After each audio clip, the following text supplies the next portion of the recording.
Hello and welcome to Conversations on Conversations, where we explore topics to help us have more powerful conversations with ourselves and others. I'm your host, Sarah Noll Wilson, and joining me back is our good friend, Dr. Teresa Peterson. Sarah Noll Wilson. Yeah.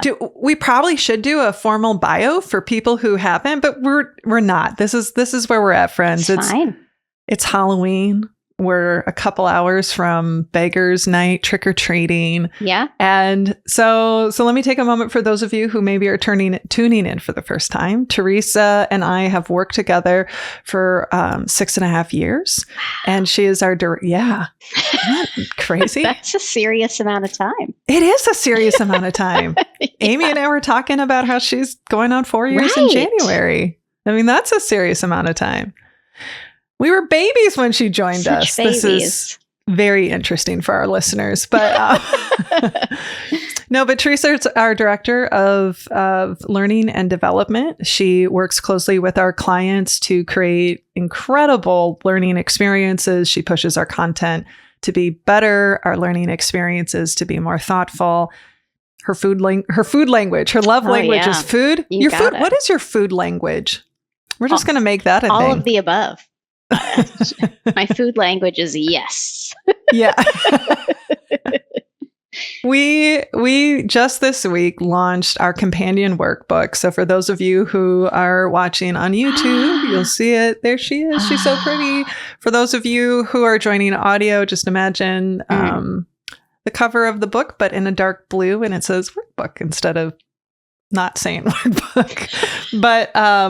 But this is a project we've been working on and evolving for quite a while. And actually, I was thinking about the first real one of our first episodes was bringing you on and us talking about avoidance. So it's really appropriate for us to come back and talk about what have we learned over the years of working with avoiding conversations and navigating conflict and all of those fun things. So before we get into our structure and I share with people who's going to be interviewing us, Teresa, what else do you want to share? Or, what else should we know about where you're at right now?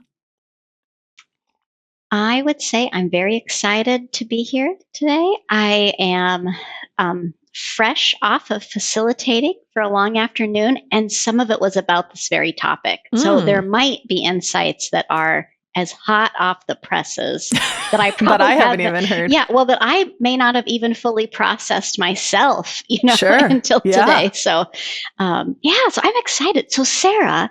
Yes, in this Teresa. Very spooktacular episode. Yeah. Who is interviewing us? So who is interviewing? Because Teresa and I co-authored this workbook and we thought, well, we need to both be interviewed. So we're going to play a game called Can ChatGPT Interview Dr. Teresa Peterson and Sarah Noll Wilson? So what I have done, friends, is I have put in a prompt and I'll read to you the prompt just so you can kind of play along. But basically, it's a podcast for authors who just wrote a companion workbook to support people having conversations they're avoiding. They are two leadership coaches who work with hundreds of leaders and team members a year. The idea is to talk about challenges they observe, strategies, best practices. What are the 20 questions they can answer? Okay. And here's how we're going to do it so it feels fresh and, we don't know what the questions are. But Teresa, you're going to start with, just give me a quick number, 1 through 20. 6. 6. Okay. So question number 6 from ChatGPT. I feel very excited. I feel like I am on a game show. Okay, I'm ready. Right? No whammies. Okay. This is a good one. What challenges do leaders and team members often face when starting these avoided conversations? Yeah. And that I think we could break down into two. I mean, there's a lot of answers to it, but we could talk about it through the lens of team members as well as people who have positional power and authority. Kick it off. Keep going. Keep going. You're ready to go. This is representative of how our brains work. Yeah. So I'll say it from the team member. One of the challenges when you are somebody who is in a formal authority or lower power position, you are often making a cost-benefit analysis is it worth it for me to speak up? How will this impact my career? How will this impact our team? And that is just sort of a generic thing that people are challenged with, which gets then more complex if you have even lower status in an organization because of your identities, intersecting identities that may put you further away from the dominant group. But I think there's often this very real risk analysis that often will lead people to protection versus courage and having the conversation. So that's something that comes up for me. I want to name that I saw that. I've seen that with several groups lately. But when I'm circulating and they're talking at their tables, I hear the same thing coming up at each table. And today, one person voiced it, even though I'd heard it from 10 people. And so at all levels of the organization, you're making this cost benefit or this risk calculation. And that was certainly apparent, and sometimes is most apparent with middle managers. Yeah. And so I think sometimes we think of the team member as the individual contributor and not the team member as someone in the middle who's making kind of a double calculation. Yeah. And so I'm not in any way minimizing the dilemma facing the individual contributor, but that I don't think we name enough the pressure on that middle. Something else that was coming up for me when we think about avoidance and we think about leadership is it's such a common misunderstanding that if I bring it up or allow it to be said, then it becomes real, or like it just manifests out of the air. People are already thinking about things. Like you stepping into the conversation didn't create it. But it sure might help. And so I think I see a lot of avoidance of, if we just don't bring it up, I just think it will go away, which is a terrible idea for so many things. Yeah, no, that's such a great, that's such a great call out from the standpoint of how often we will hear people say, oh, I don't want to make it a big deal. Or I'm afraid if we talk about it, it'll get worse. Or, and or I don't want to mess it up. Yes. And the reality is just like you said, it's in the room. And if we don't navigate it, talk about it, reflect on it, then we can't improve it. Yeah. We either just keep moving forward with it, wrapped around our leg like a little toddler, slowing us down and putting us off balance. Right. Or worse. And so let's take it to even beyond just these specific roles. So, other challenges we just see humans face when starting these avoided conversations is there's a real pattern of people wanting to have the right words, of wanting. That's probably one of the most common things we hear. What are the right words? And, I always say that it's not a script. And I know our, my colleague and coach, our colleague Stephanie Chin would say there's not a script, there's a tone, but the reality is, and this has been an evolution in our thinking also, in large part to how Stephanie has helped us think through this content, and other people have pushed us, that there is no such thing as right words, and what's right for us. And we even address this in the workbook, like what's right for us as two American Midwest women who are white, who are middle-aged, might look very different for someone else. And the conversations that you and I have together might look different than the conversations we have with clients or with family members or whatever the case is. And so a lot of times people will hesitate because they don't know how to have the right words, but it's just what's right for the situation, what's right for the relationship, what's right for the people. One of the things that has been an evolution in our work, so I'm teeing you up for your opening statements, is this evolution of understanding how critical the first couple minutes are of an important conversation. And we do talk about this in the workbook, and we share what I lovingly have named Peterson's opening statement model. Yeah, I saw that on the slide. Yeah. Oh yeah, was that awkward? No, okay, we could talk later about that. But No, it's fine. there's a lot of models and conversation models named by men. That's okay to have women. So Teresa, talk to us about what we've learned about the importance of those first couple of moments, and what are some strategies people can use when thinking about their opening statement. So something I become more grounded in every day is the power of a good opening statement. And I want us to think about this as being a different kind of opening statement than has been shown on your favorite legal drama. This is not pleading a case or making a case. This is about an invitation to connect. And so it's a very specific purpose for the statement. What we know, and this is from the Gottman Institute, is that the first 3 minutes of the conversation set the tone, lead to success or not, over 90% of the time. And so one trap we know all humans can fall into is thinking, I don't have time to prepare for this conversation properly, so I guess I'll just wing it. And then the consequence of winging it is, even if you're very skilled but unprepared, that's a very precarious place to be.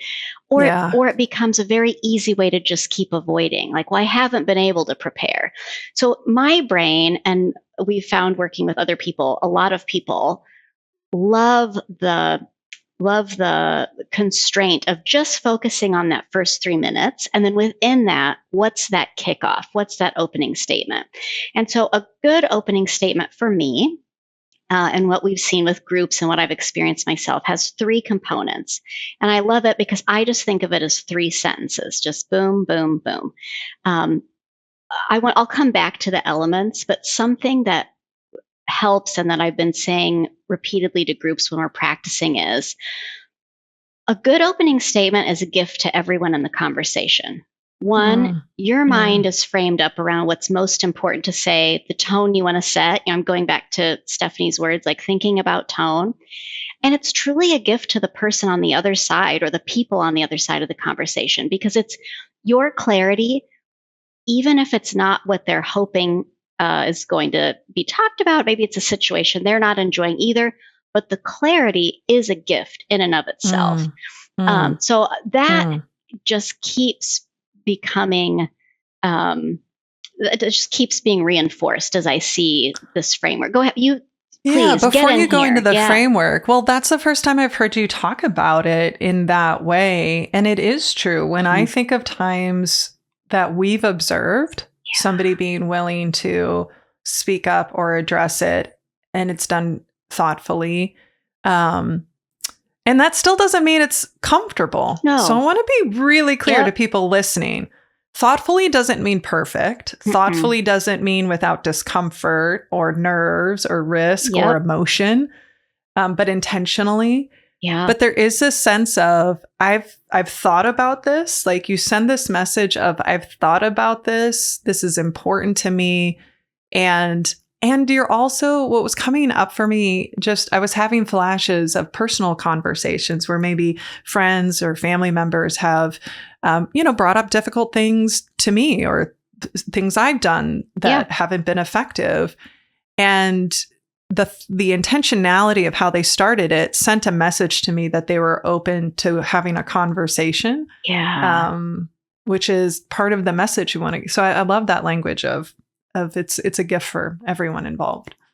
That's become more clear to me as we've been utilizing it with groups and seeing it play out in real time. So that's one of those very fresh insights. Hot off the presses, just as good as it gets. So an opening statement, what we have observed to be very effective opening statements, have 3 many of the times, not all. Many of the times, yes.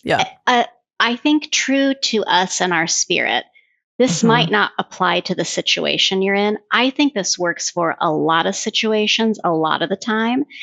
And even if it doesn't feel right, even considering this model might get you grounded in what you want to say. So you might use it as is, and you might gain an insight that you want. The first component is acknowledge. something that sets the tone for why we're coming together. This could look like, Sarah, I know we've both been struggling with that article, right? Something that might be an example of the conversation.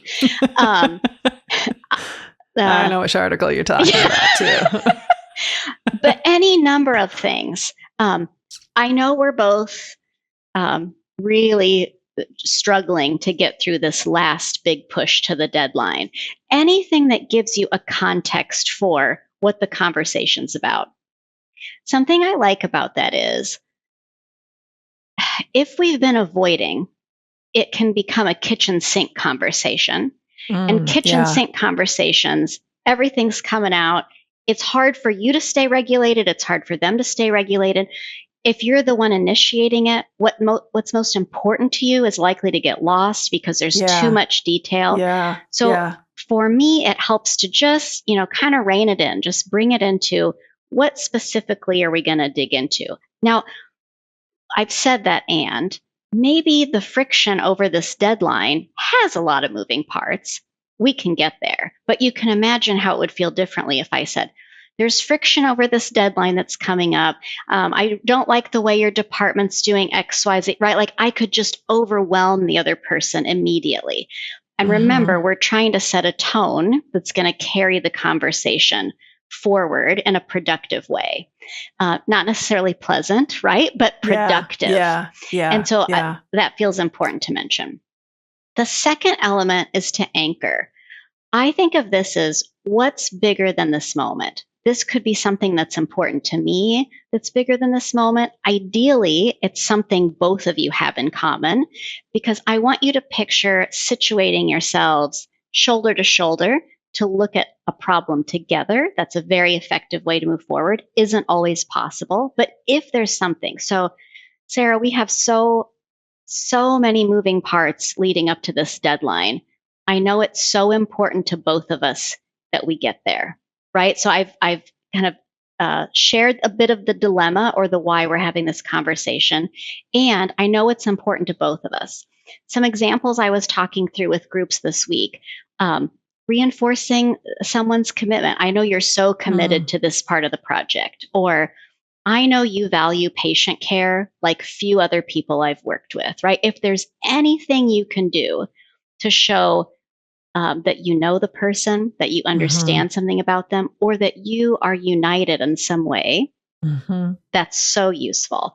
And then the last part is action. Oh, please go ahead. Well, what I was just going to say, and you said this, is that maybe your conversation is a situation where you have to set a boundary, or you have to, right? It could be coming from a place of also, getting really clear about, what's important to you. Yes. And I'm thinking of a time when somebody said, I want to follow up on that because in my relationships, I really value X, Y, and Z. Yes. And I didn't like how that conversation went, but I want you to know where I'm coming from because this is really important to me in our relationship. So sorry, continue on. So acknowledge, anchor. Yes. So let's pause here for a moment, because something I love about this 3-step process is that by using we and our very collaborative language, we can encourage ourselves to sit together looking at a problem. And if you want to use this frame for boundaries, for things that are you're not collaborating, you can easily substitute that I or me and you, right? And so that language change is very intentional, and I love that. Something that came up in a group this week, they had a few really sticky ones, and they were stuck on what to anchor to. And we talked through some of the same thing, whether it was values, whether it was things they'd seen before. And where we landed was very appropriate for this very tricky situation, was the anchoring was just naming the dilemma or illuminating the dilemma. I know you've shared you want X, Y, Z, and what the team needs is this. And so here's the dilemma.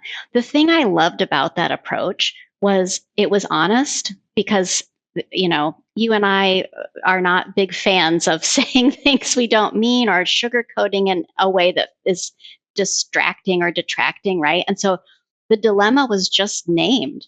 And then, so what comes up for you when you think about that? Or this is how I'm thinking about it. How are you thinking about it? But a way to just name, because I think what can happen, especially in those really sticky ones, is that it can feel so you versus me, and one of us will win and one of us will lose, as opposed to like, this is the dilemma in front of both of us, right? And so there was something humanizing in that. And then that last step is action, which we want to be careful that as the person initiating it, we are not forcing a path forward on the other person.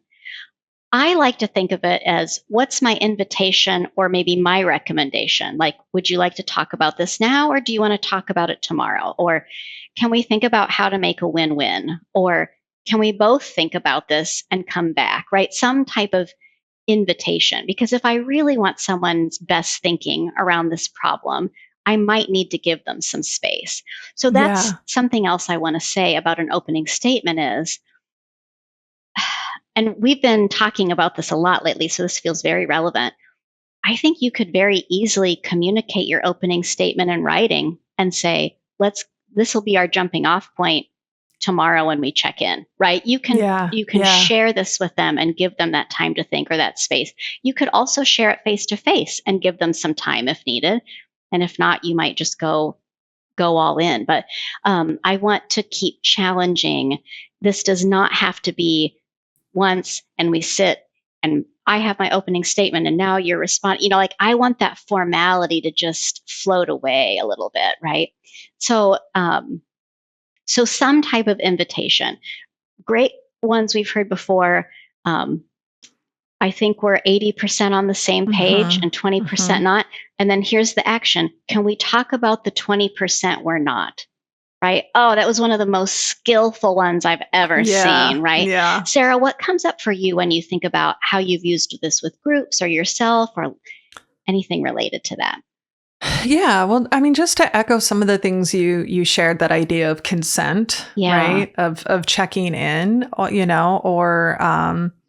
if it is urgent, being really clear and communicating that. Yes. Of that sense of urgency.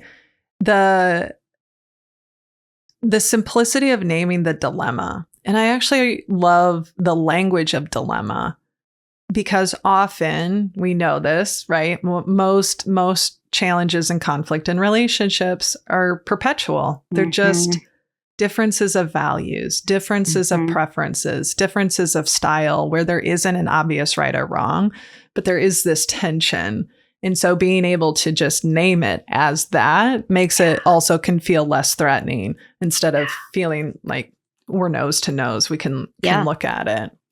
The thing that I have found is that in people slowing down to think about this, especially if they've taken the time to get curious, right? And we'll talk about that. Is that sometimes we might not start with somebody, okay, what's your opening statement? But when we've worked with groups to help them get curious with themselves, get curious about the others, and then to think about getting curious with the other, that has opened up the language, and then they feel much more confident stepping into it. And also it's okay if you like normalizing humanity. Actually, I was thinking about this, and this was something that was one of your additions. I'm flipping through the workbook right now. So yeah, like matching the words and tone, modeling the beliefs you want to grow, being true to yourself, getting consent for the conversation, right? All those things we can think about in being able to show up. But for the people who are so worried about it being perfect, it's also okay to say, I observed somebody once who said, I might not get this right, but I'm going to work to make it right. Yeah. Or I might not say the right things. Like I had a manager who, whenever somebody was like, I'm not sure what to say, and then they would say, well, it's okay, just say it and then we'll fix it later. right? Or this is uncomfortable for me to share because I really value our relationship. Yeah. And I want to make sure we both feel good about it. Yeah. And or I know that this might be hard for you to hear. Sometimes that's feedback that I've received is like, I know that this might be hard for you to hear, but I know you're on this journey and I want to help you with this. And right now, let's talk about the like a truth moment. I love that. That was just one question. Way to go, ChatGPT. And so far, so good. So wasn't the ChatGPT. Yeah. But the good prompt. So actually we'll kind of work backwards from that. Okay. And, I think let's take a moment and talk about the evolution of the curiosity first approach. So one of the things we break down in the book, the workbook, is to go step by step with each chapter from the Don't Feed the Elephant. We should say that explicitly. So for those of you who don't know, I wrote a book in 2022 called Don't Feed the Elephants, Overcoming the Art of Avoidance. Yeah. We're just talking about the workbook and shorthand, like people know what the hell we're talking about. It's a good catch. It's a good catch 23 minutes into this conversation, Teresa. And this, my friends, is what it looks like when you are operating from a place of implicit understanding and not being explicit. And here it is on full display. So the workbook, so the Don't Feed the Elephant workbook goes in tandem with it and just does a deeper dive. And one of the frameworks that I offered up as a tool we could use in the book, but we do a deeper dive then in the workbook, is this idea of the curiosity first approach. And essentially it's this. Most people, when they're frustrated or struggling, can get stuck in the emotion, but they don't take time to understand what's actually driving the frustration. We see a lot of times people are angry or frustrated, but they can't articulate why. They just know they're frustrated or angry with the person or the situation. We also know that when we're struggling or under stress, it's hard for us to consider the other person's perspective, if that makes sense in that situation, which then is part of what contributes to feeling like we have to prepare for a confrontation. Yeah. And so the model is kind of simple. And again, it's not a one size fits all approach, but essentially it's taking time to ask yourself, getting curious with yourself. Just what am I feeling? What do I need right now? What do I know about the situation that the other person might not know? What are my preferences in this situation? What role did I play? There's a whole number of questions we can ask ourselves. And then when appropriate, getting curious about the other person. And getting curious about the other person isn't about filling their story in. It's just about reminding us that they have a story. And I'm using the language when appropriate because we have seen this step in particular be weaponized by really well-intended leaders or HR professionals who maybe they have a situation where somebody's brought up an experience of discrimination or harassment. Mm-hmm. And they're asking the person who is victimized to get curious about the aggressor. But you can see how that's not when we're going to use that. I'm never going to ask someone to get curious about. I mean, you're essentially re-victimizing them. Mm-hmm. So anyway, so taking the time, and then the ideas, opening statements like we talked about. How do we get curious with somebody? And one of the things that has been really eye-opening for me over the last 2 years is when we're working with groups, we will have them choose a personal case study, and we won't know any of the details. Yep.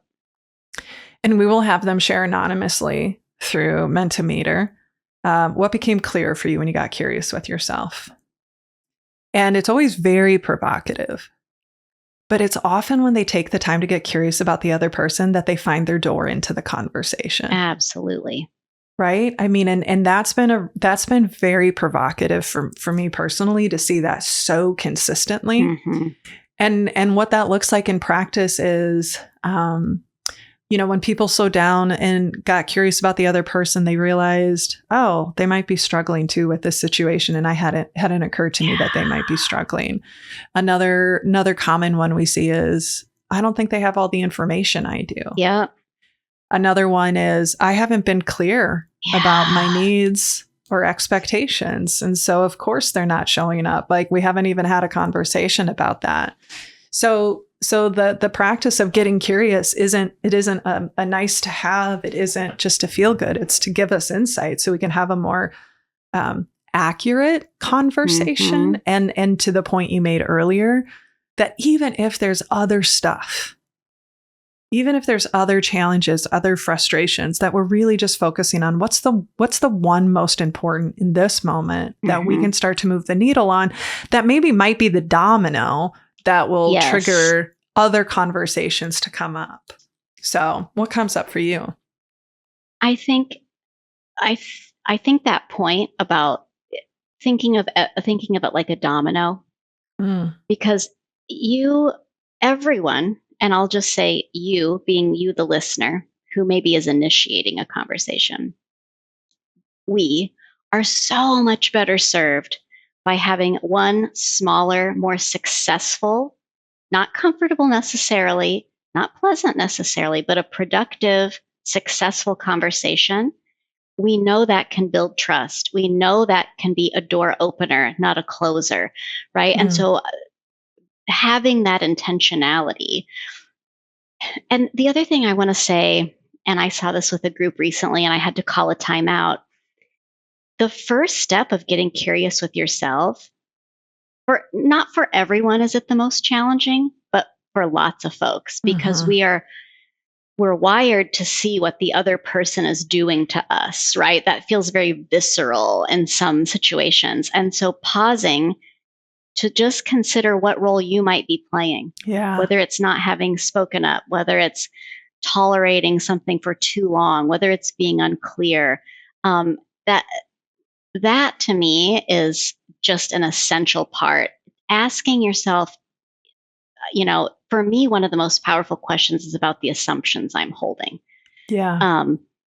Or sometimes I ask myself, like, what other folders in my brain have opened related to this issue? Because my brain is analog; it's a filing cabinet. So, but what else came out, when this dilemma came up? Because it helps me put back in the filing cabinet, like, actually, this isn't about 1982, or this isn't about, right? So it helps me right size in that sense. And the other thing I want to say is that you're right. The steps on paper are simple. The steps in reality, it's a very minds-on process, right? The versatility of leveraging those questions for yourself with your loved ones as a coaching model, it's extremely powerful. I think the simplicity is what makes it memorable, right? And then the application of it is so incredibly powerful. Yeah, that's one of the things that for those of you who check out the workbook, there's a lot of deep reflection questions of each of the chapters that go deeper than we did in the book. There's new content. And we were really intentional about this idea of, we had a client ask us, how do you scale coaching? How do you scale that coaching experience to help somebody go deep into their self-awareness beyond just surface level, so that they could really see it? So it is a simple practice in theory, but the work itself takes some courage and some vulnerability. Whether that is realizing that I haven't spoken up about it, and that's been a disservice to the team, or I haven't spoken about it, and that's actually been a disservice to me. And that can be a powerful place to come from. So when we talk about the role you own, we aren't necessarily talking about always carrying the same weight, especially if something harmful happens. That's not what we're talking about. But just for you to be able to get clear.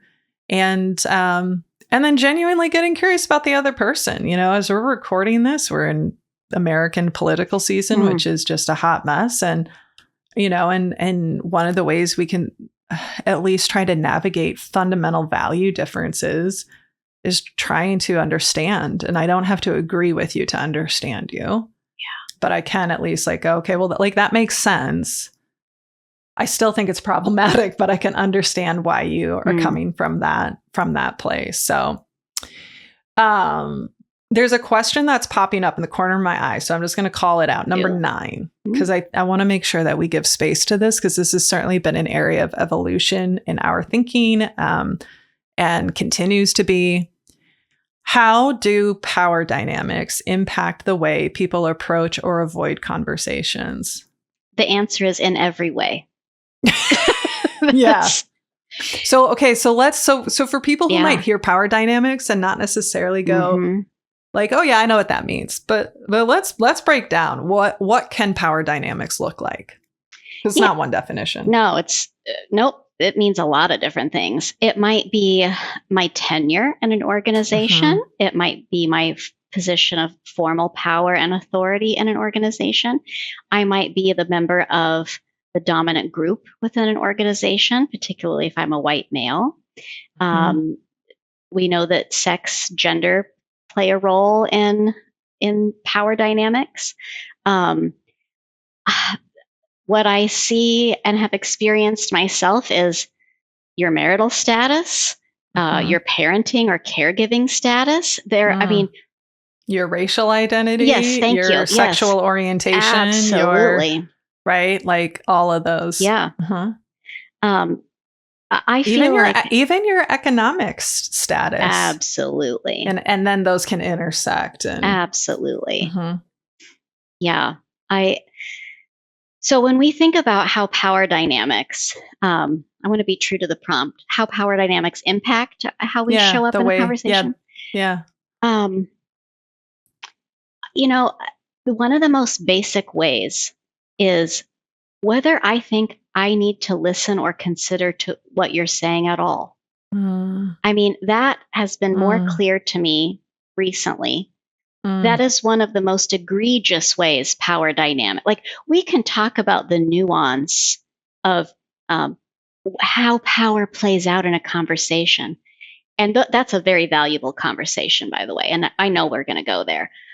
But what I can't help but think, and it's probably just where life is a few mere days before the election, not to mention some of the groups I've been with and my own life. Do I think, based on my position, that I even owe you listening or engaging? And that, my friends, is the toughest nut to crack, because I think something we're very skilled in, and our partners are very skilled in, is helping think through the power dynamics when approaching dialogue or conversation. And I think it's very hard, and people are reluctant to say out loud, I don't think I even need to engage them in this, or like, I don't owe them my time to listen. So that was one of the most raw things that came up when you said that. And well, it's honest and it's present. We know that we all have biases. Yeah. We know that women are listened to and interrupted, listened to less and interrupted more at meetings. We know that increases if you're a woman of color, if you are older. We know that there, and that's when we talk about why it's difficult to get curious with ourselves. Those are the questions we need to be asking ourselves. If I'm saying to myself, I don't even care what they say, then interrogate that a bit. Yep. And whose voice, because part of what we push on with groups and ourselves is who is safe to speak up, and who do you listen to, and who are you open to feedback from, or disagreements from, or debates from, and who are you not, and what's the pattern. And if you are like most humans, you are going to resonate with people who look like you, sound like you, share your values, than people who aren't. And that has real consequences, not only to the mental health and well-being, but also to promotional opportunities, people's ability to be successful. And the reality is we all have biases, all of us. And we all do things that intentionally or unintentionally silence people. And I think that's a really important call out, Teresa, of just, when do you even have the thought, I actually don't have to listen to you. because I'm a white woman and I know that I have the power in this situation, and you're a Black man. And so like, right. And that, if that feels uncomfortable for you to hear, friends, or if you imagine other scenarios, sit with that. And the question isn't, do you think that way or not? The question is when, right? Maybe it's your younger child, Yeah. right? Yeah. Kids, or maybe it's your spouse or partner who's been driving you nuts and like, come on. And there might be times when you're like, you know what? I just can't give it to you because you haven't, like, I haven't gotten it from you, or whatever the case is. Like nothing is so black and white or so concrete here, but that's a really important part of power. The other thing I wanted to add is, and I talked about this in the book, but it's become clear related to this, is that sometimes and many times people might avoid a conversation to protect their power. Or to protect their relationship to power. Yeah. I just heard a situation recently that was a tough situation of discrimination that was denied. And the person who was doing the report apologized in private, saying they didn't agree with the findings, but they had to go with it. But did they speak up in the moment? No. Did they share the feedback that would have helped the person? No. The first time I became aware of this was working with a group where there was some really obvious, and when I say obvious, I mean obvious harassment issues going on. And the leader just seemed either in denial or naive about how serious it was. But as soon as it started to impact his stability as a leader, he sure did want to take advantage of taking care of the problem. And so yeah. And then I think the third thing we definitely need to speak to, which we have a little bit already, is it is just riskier for some people. Yes. To speak up, period. It's riskier because if they do something wrong, if they're one of the only, it can, play out as judgment against everyone who holds identities that are similar to them. If you're lower status, if you're younger in your career. Yeah. And you don't want to get blackballed. You don't want to get labeled as difficult. You don't want to get labeled as, the word we've heard recently is high maintenance. Yeah. That was one that came up recently, is like, well, people who want to know the whys. I mean, those are the high maintenance ones, and so you hear that and you go, oh, okay. So don't question things. That's an example of how power dynamic can really silence. Yeah. The last point I want to make about this, and I've seen quite a bit of this recently, and I want to quote Dr. Lindsay Goodwin, and I don't think I'm going to get this quite right, but if someone wants to hear what you have to say, like, your exact words don't matter. And if someone doesn't want to hear what you have to say, the exact words you choose don't matter. And I love it because it's a balance. First of all, when you're very good intentioned and you want it to be perfect, your good intentions, your good intentions will likely register with the other person as an authentic attempt to connect. And likewise, because I think something often the person who is most senior or most valued in the organization or has the most power in any of those ways that we named, I mean, whether you're neurotypical, you're neurodiverse, right? Like there are how many paths could we go? If you speak the primary language as your home language or not. Yes, right. So many factors. The person in the position of the most power often feels like they're allowed to communicate any way they choose, as harshly, as abruptly as they want.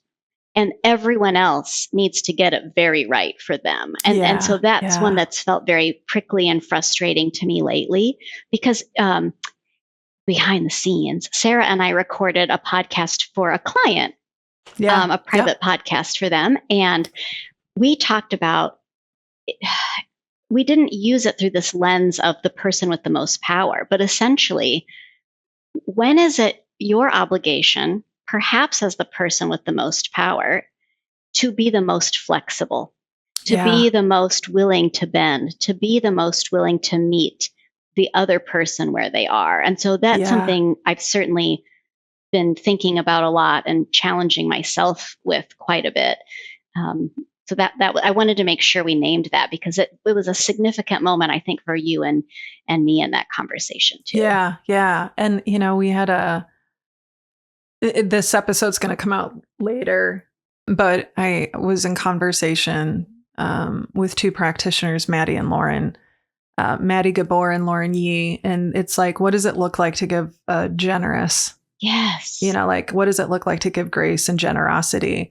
And that point of, and I'll say this, one of the biggest ahas in spending, I don't know, the last decade or so thinking about this stuff, testing it, experimenting, trying to push myself, helping others, move from that fearful avoidance into more courageous conversations, is that it truly, the power is in the receiver.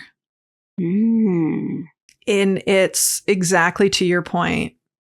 If you want to hear what the person says, it doesn't matter how messy it is.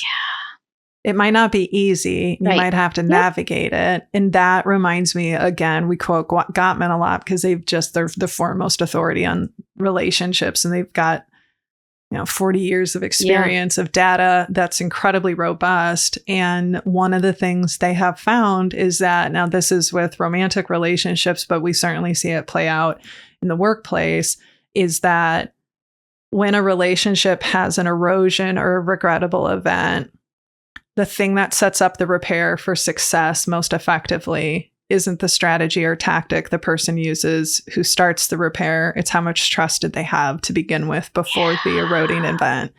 And so, if there was a part two, or maybe when, I shouldn't say if, when, and especially when you have that formal authority, whether or informal authority, that informal power, formal power, what role, how you show up in that moment sets such an important tone for how safe it is.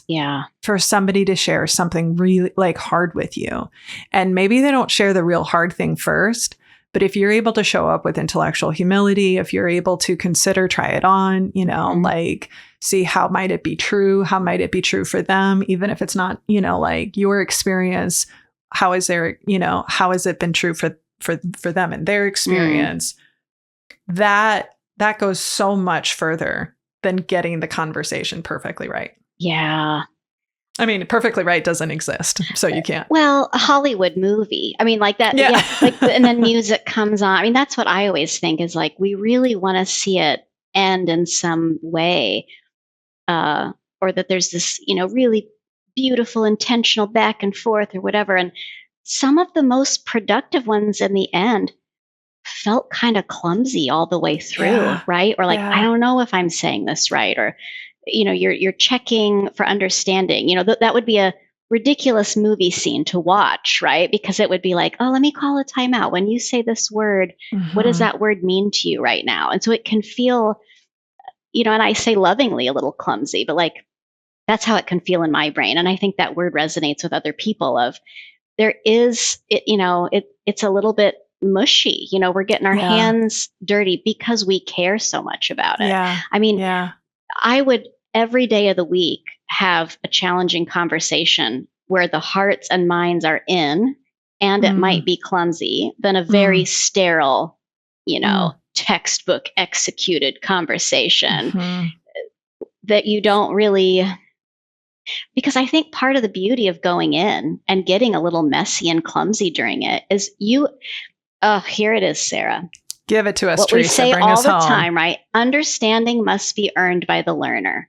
And I think there's an overlay here that for us to come out on the other side, even of a challenging conversation, with more understanding about ourselves, one another, and the dilemma than we had before, you have to do the work in that moment. When people think about, help me properly deliver this very sterile, emotionless conversation, no, that isn't how we do our best work. That isn't how we learn. Might there be an egregious moment where that actually is the best approach? Yeah. 100%. Yes. But we're talking about the majority of conversations where you want to come out better on the other side. Ideally better for the long term, but certainly better in the foreseeable future because you've tinkered with it, right? And so that's what continues to honestly be inspiring to me is freeing ourselves and others from this very prescriptive idea and really stepping into the creation, stepping into the messiness of real people with real feelings and ideas coming together to talk about something tricky and leaving it better than they started, even if they're a little bruised, even if it doesn't feel great yet, but we got to a different place than we started. Yeah. Well said. There was a part of my brain that was like, real people living in a real house and thinking of Real World, the MTV. Sorry. Just my brain was like, which is not. That is not at all what we're talking about. I love the Real World growing up. So. I love the first season and the second season. Yeah. Okay. But Seattle, that was about the end of mine. Seattle. Just for any of the Gen Xers, you want to message us about that later, please feel free. Yeah. No, but that I really appreciate that language of if both of our hearts are in it. Yeah. Yeah. And we care enough to kind of try to get it right. Yes. And it's not depending on the situation, it might not be resolved. It might just be named. Yeah. And maybe that's what's necessary is to name it. When we think about repairing relationships, we might not, I love that definition that repair may not include resolving the issue. It's getting the relationship back on track to move forward. Yeah. And that's a reframe, especially, in the work environment where we approach things so tactically, transactionally. We want it to be done quickly and, and something that some of our listeners, if you listen to the interview with Dr. Amy Edmondson, something we've been really chewing on since that conversation is this idea, or interview is this idea of high quality conversations. Mm-hmm. And high quality conversations are, as she described it, is one where we can speak our truths, is where we listen and ask questions as much as we talk, and that we're able to move forward in some way, not necessarily solving it, right? But we're moving forward. And, the things we would add to it is that you're willing to have your mind change, that you are able to practice some amount of sort of like conversational rigor. And when I say that, that's not the perfectionism, it's just intentionality.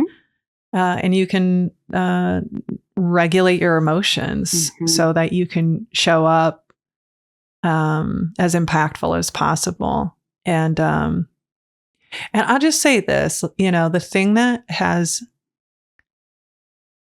for me, I've been on this journey since 2008.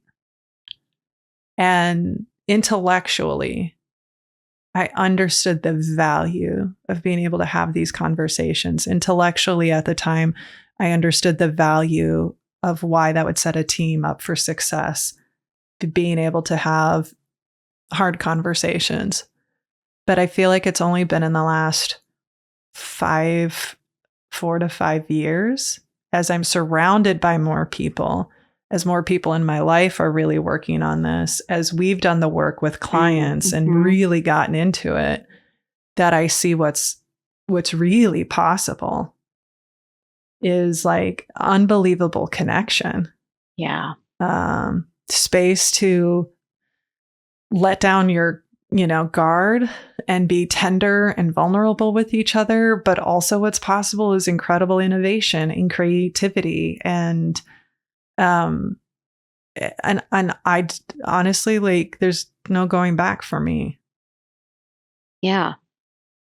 it's fun to hear you say there's no going back, because that doesn't feel like an option. That feels like, No. don't put the training wheels back on. I'm riding Yeah. this bike. Like, no. I don't want that. Yeah. It's just like, and it's not, and I think this is something we say a lot to people, and is a good reminder for us too, is it doesn't always feel good. No. Sometimes you're risking things. Maybe you are risking an opportunity. Maybe you're risking a relationship. Maybe you're risking credibility. Maybe you're risking, and sometimes it might not work out. We're not Pollyanna. We know that. No. We've experienced it. We've observed it. We've seen it. But when it does, watch out. I completely agree. And I think too, we have seen it play out personally and professionally, where actually what we feared was the reality. But often there is so much less regret, because it was like, at least it was clear to me that's what was happening. Or, you know what? I ended up leaving that company. Yeah. But I understood that the values it was just never going to be a match. Yeah, right. And so there can be your own resolution in that. And only you and your individual situation know if or when that's worth it. But I mean, the self-liberation angle is very real. It is. It is very real. And it just came up today in a conversation with a client. Ooh. And he said, I tested it out and I was right. And I was like, good. Yeah. Now you know. Right. You know, it's possible you weren't, and you would have learned something, but now you really know. Yeah. And now you can move forward with clarity, right? Conviction and courage, and how you move forward with this relationship. Like, now you know. I think that's a good place to pause, or like to name. We have many success stories where people come together. Yeah. And we have many success stories where the reality of the situation is very clear now, where you don't have to wonder. You don't have to ruminate. You don't have to lose sleep or have an upset tummy, because you might not have heard what you were hoping to hear. You might have heard the exact thing. You're like, I think this is, and now you know. And your brain can switch into a very different mode with that certainty. Uncertainty is draining on your mind, on your body, on your whole spirit. The certainty, although unpleasant, I would rather know the rules of the game every day than try to figure out what it is I'm playing, right? And so there's something liberating in that, even when it's the exact opposite of what we were hoping for, I feel like. Yeah. Well said. That feels like a great place to wrap up. There it is. So for people who are listening, we would love for you to check out the workbook. You can go to theleadercampus.com. That's our online platform. Obviously, you can go to the website, sarahnollwilson.com, but theleadercampus.com, and you have access to the interactive workbooks. There's also a book study that Teresa and I are running separately next year to do a deeper dive in. And we would love to hear from you. What did you learn as you've been doing this reflection? What came up for you? What are things we should continue to think about as we continue this work? And, and if you have questions, you can always reach out to us. So in the spirit of sort of wrapping it up, Teresa, hang out while I do the close. We're just going to do this live, Nick. He's like, okay. Well, first, Teresa, I mean, getting to work with you, getting to collaborate with you, getting to create with you, getting to be pushed by you, honestly has been one of the greatest gifts of my life. And if you're not watching, I'm having missed. It really has. Thank you. And ditto. And I'm so proud of the work we're doing and the willingness to recognize there's still so much work for us to do. Oh, yeah. Not with other people, but for ourselves in this journey. And so it's also fun for me to have people see the Teresa I know and coming forward. Yeah. So thanks for coming on the show and letting ChatGPT interview us with 2 questions. Why did we think we didn't know what to say? That was hilarious. Nick's like, that's funny that you all weren't sure what to. Okay, with that, my friends, that concludes this week's episode of Conversations on Conversations. Big thank you to you, Teresa. As always, our friends, if there are things that come up for you that you're curious about, that have become clear for you, you want to share with us, you can send us an email at podcast@sarahnollwilson.com. Again, that's podcast@sarahnollwilson.com. I read and respond to each of those. And if you want to support the show, there's two ways you can do it. The first is be sure to rate, review, and subscribe to the show on your preferred podcast platform. This helps us to be able to gain exposure, continue doing the work we're doing, and have great conversations like the one today. And if you want to support the team that makes this show possible, consider becoming a patron. You can go to patreon.com/conversations on conversations, where your financial support supports the team that makes this show. Speaking of the team, let's talk about them and give them some love. So to our producer, Nick Wilson, to our sound editor, Drew Noll, transcriptionist, Becky Reinert, our marketing consultant, Jessica Burge, and the rest of the Snowco crew, thank you. Dr. Teresa Peterson, Always thanks for a being pleasure. on the show. Yeah, you'll be on again. This will happen again.